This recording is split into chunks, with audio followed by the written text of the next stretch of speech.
Éric Piola est avec nous, bonjour. Bonsoir. On connaît bien Éric Piola, photographe depuis combien de temps d'ailleurs? Ah, ça fait plus de 20 ans maintenant, ouais.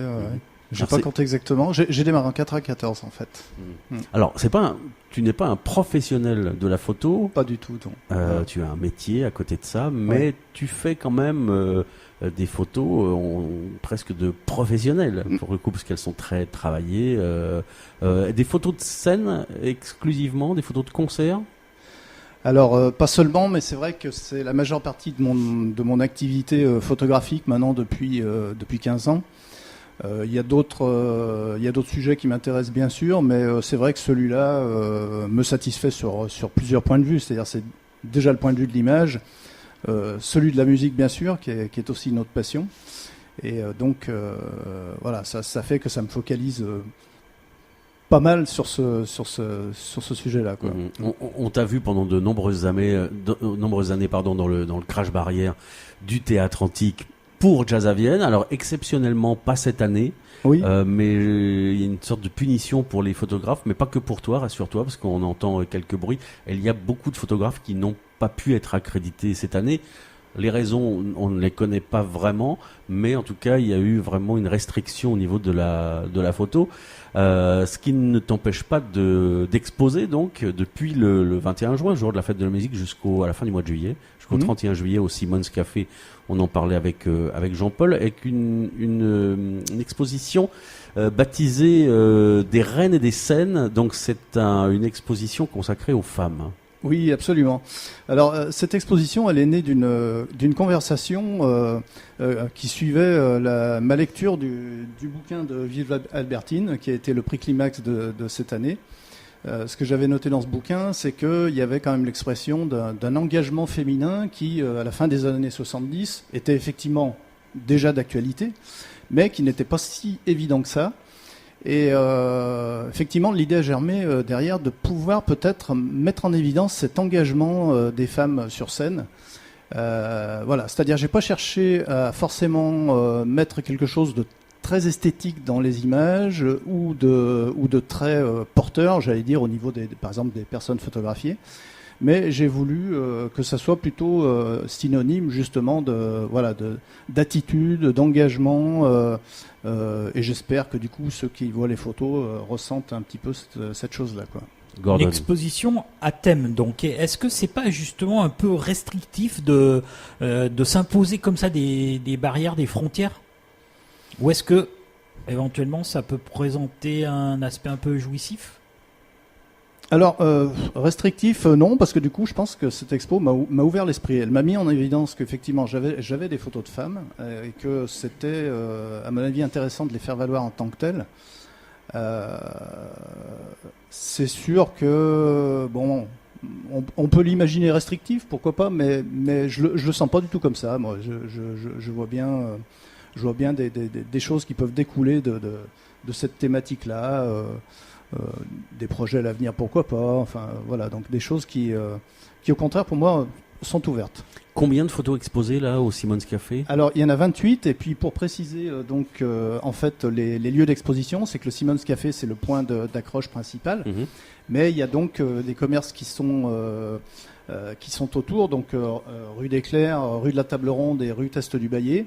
Je vais les citer. Donc il y a le café de la Table Ronde, il y a David Sauvant guitare qui donne des cours de guitare, le restaurant Les Frangins, l'atelier de lutherie, donc Clément Rossa, Alticellerie Lutherie, le dépôt de Camille et le pub Le Neuf. Donc suivant le cas, ils sont soit à l'intérieur, donc il faut entrer pour les voir, soit ils sont en vitrine. Donc il s'agit d'une déambulation, peut-on dire? Oui, voilà. C'était, il y avait cette idée de parcours dans cette exposition aussi. Voilà, passer d'un lieu à un autre. Et puis j'ai cherché en même temps à mettre une cohérence entre les images visibles et l'activité du lieu. C'est-à-dire que notamment ceux qui sont les photos qui sont chez les luthiers sont avec des femmes qui jouent d'un instrument, par exemple. Voilà, donc. Le dépôt de Camille, c'est plus typé, j'allais dire, visuel, vêtements, enfin voilà. Donc j'ai remis une petite, entre guillemets, restriction si je veux reprendre ton mot, dans cette expo. Quand on fait de la photo depuis plus de 20 ans et qu'on fait une exposition comme celle-ci sur plusieurs lieux, pour le coup, autour du Simon's Café, ça doit être un casse-tête absolu de sélectionner ces photos. C'est vrai. La sélection, pour moi, elle a été difficile déjà dès l'année dernière, parce que j'ai eu une expo assez importante qui s'est déroulée dans le musée La Villa Licinus à Clonaz-sur-Varèse. Et là, je me suis rendu compte effectivement que le choix était pas évident, y compris en échangeant avec les personnes qui faisaient partie de l'organisation. Ouais, il y a des choix à faire. Il y a des choix à faire et il est probable que ce projet, si j'arrive à le monter dans d'autres lieux, il y aura peut-être pas exactement les mêmes images dedans. Et ce choix, il est fait, tu l'as fait vraiment tout seul ou est-ce que tu demandes peut-être à ton entourage proche? Oui, ouais, ça arrive. Ouais. Il y a des images sur lesquelles j'ai un doute et à ce moment-là, le doute, j'essaye de le faire partager et de dire à la personne qui est avec moi, voilà, qu'est-ce que tu penses de ça? C'est vrai que quand on fait les photos, c'est difficile d'être jugé parti et de dire derrière, ah tiens, mais celle-là, ouais, elle est absolument super, celle-là non. C'est pas aussi facile que ça. Bon, il y en a certaines qui parlent toutes seules, mais pas toutes. Gordon. Jean-Michel parlait d'images très travaillées. Alors c'est vrai que c'est l'impression qu'elles donnent quand on les regarde, mais je crois avoir compris que le travail se faisait avant d'appuyer en fait sur le déclencheur. Oui. Et que une fois que le doigt avait fait son office, c'était en gros terminé pour le travail sur la photo elle-même. Oui, alors effectivement, c'est ma façon de faire et elle est liée aussi au fait que je pratique toujours l'argentique. Donc en fait, j'essaye d'être extrêmement attentif à ce que je fais parce que déjà, je ne vérifie pas ce que je fais, je peux pas le vérifier, ça sort plus tard. Oui, ensuite, je me concentre vraiment sur l'image, comme tout photographe d'ailleurs, hein, je veux dire, c'est pas une exclusivité, mais j'essaye d'y mettre autre chose qui concernera le rendu général, l'attitude, la composition proprement dite, parce que les images, telles que vous les voyez, sont tirées telles quelles. C'est-à-dire qu'il n'y a absolument rien de fait. Le négatif est tiré sur son format initial et avec aucune retouche derrière. Même pas de recadrage? Non, il n'y a pas de recadrage non plus. Alors c'est pour ça aussi que parfois j'en élimine certaines. On parlait du choix tout à l'heure des choix de photos. Il y a des photos qui probablement recadrées seraient très intéressantes à faire valoir. Mais du coup, j'ai préféré rester sur cette façon de faire. Elle me donne un cadre, c'est le cas de le dire. Là, on parle d'argentique. Oui. Y a une allergie au numérique? Alors, Ou est-ce que tu y passeras un jour? Non, parce que le numérique, je l'ai pratiqué. Alors, pour parler du parcours photographique, donc le parcours photographique, je l'ai eu, y compris à travers une activité en club. En club, j'ai pendant de nombreuses années fait de l'initiation à la prise de vue et j'ai vu arriver les appareils numériques. Je les ai pris en connaissance déjà. Après, j'en ai utilisé. Ce qui m'a empêché, j'allais dire, de mettre ça de façon... parce que là, par exemple, ce soir, j'en ai un appareil numérique avec moi, avec l'argentique. Mais ce qui m'a empêché d'aller plus loin avec l'usage du numérique, c'est que je trouvais que c'était ennuyeux.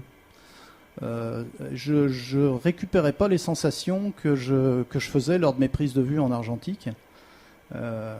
J'ai d'ailleurs vu il n'y a pas bien longtemps donc Charles Pietri, je ne sais pas si vous le connaissez, qui est photographe à Lyon également de concert et qui s'était fait le même constat. Alors lui, il a commencé par le numérique, il pratique maintenant les photos argentiques et il le situe exactement sur ce sujet-là qui est celui de la sensation.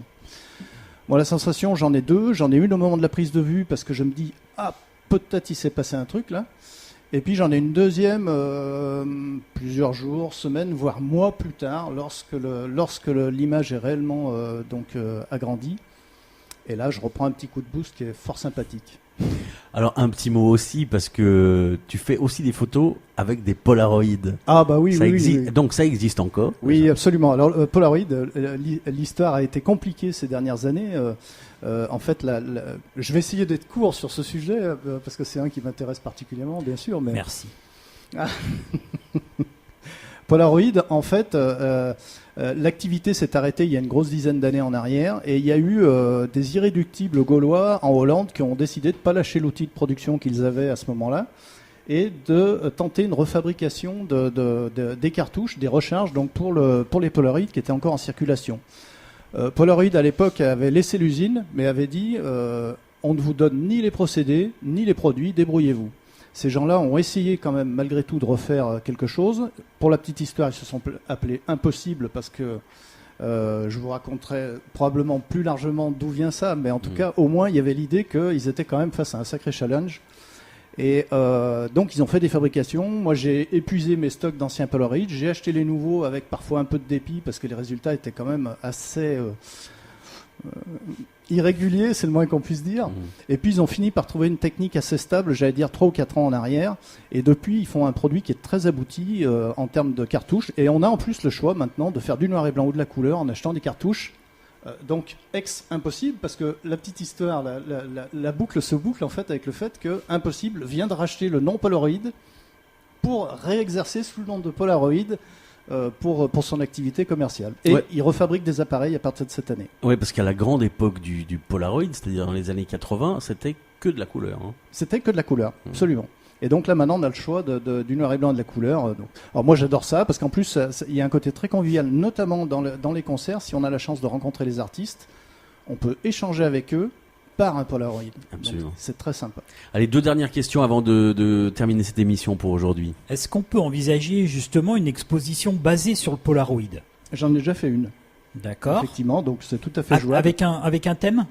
Non, là, il n'y avait pas de thème. C'était dans le cadre d'un événement un petit peu plus large qui incluait le Polaroid dans sa programmation. Et donc, j'avais présenté une série d'images sous cadre, donc des cadres qui sont similaires à ceux que j'ai actuellement d'accrochés rue des Clercs. Et j'avais disposé à l'intérieur 6 à 7 Polaroid, donc pour les faire voir, pour les faire découvrir. Mais c'est quand même un truc qui est très très rigolo. Voilà, Et comme on parle beaucoup d'économie dans cette émission, est-ce que les photos que tu exposes sont à vendre? Oui. L'avantage de la photographie, c'est que c'est quand même un art qui peut se multiplier assez facilement.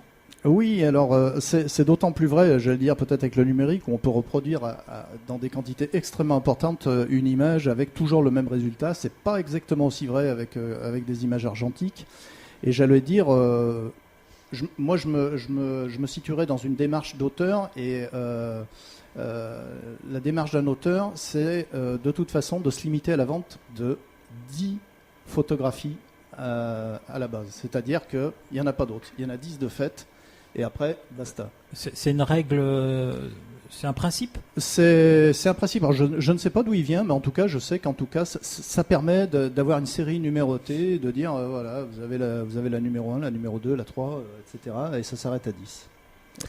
Merci Eric Piola d'être passé nous voir pour parler de photos et donc de cette expo qui dure jusqu'au 31 juillet autour du Simons Café à Vienne.